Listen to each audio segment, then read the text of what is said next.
All right, I'm excited to bring a BNC missions testimony to you, and this one is particularly special to my heart because it's my beautiful daughter Abby, and so glad she went on this mission trip.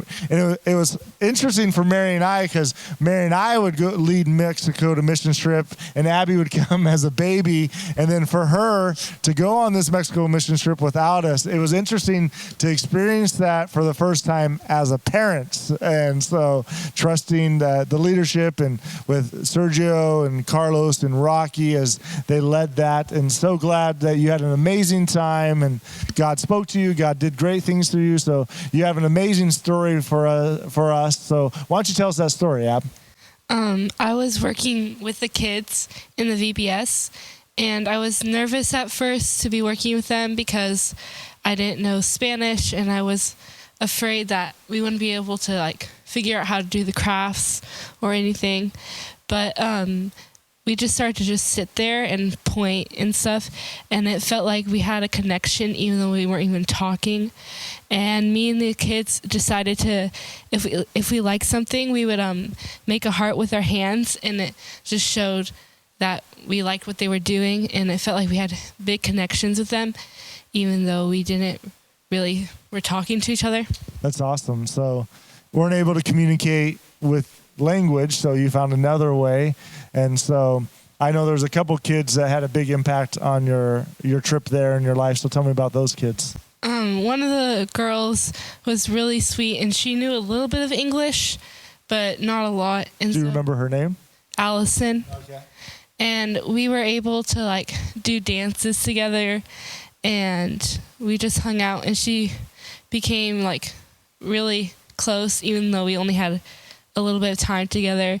And she was really excited about going to the VBS, and she said she would be there the next day, but she wasn't, which was upsetting. And there was another kid, which I don't know his name, but we made up handshakes, and that was really fun. Yeah, so what was the impact for you spiritually, like God speaking to you, or the impact that he had on you spiritually from this trip? Another thing we got to do was walk around and invite people to the VBS. And so we would pray for people, and either Rosario or someone else would be praying, and you'd just be laying hands on them and praying in your mind.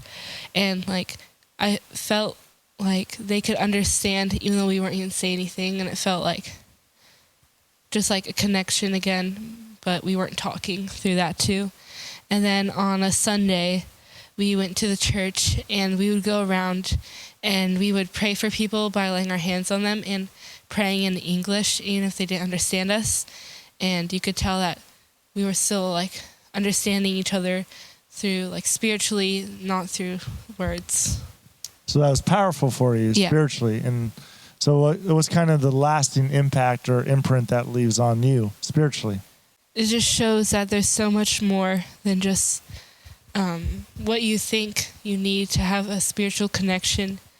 And it just shows there's other ways, and even more impactful ways you can have a connection spiritually.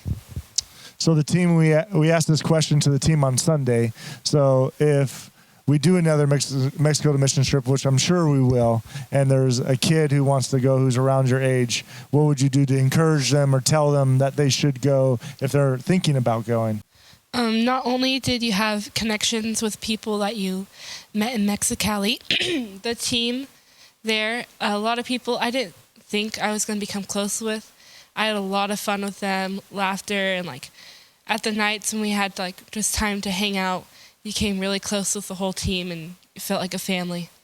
That's awesome. So proud of you. Thanks for going. Thanks for sharing. And much love from your mother and I. So thanks, Abby. Thanks, everyone. See you soon.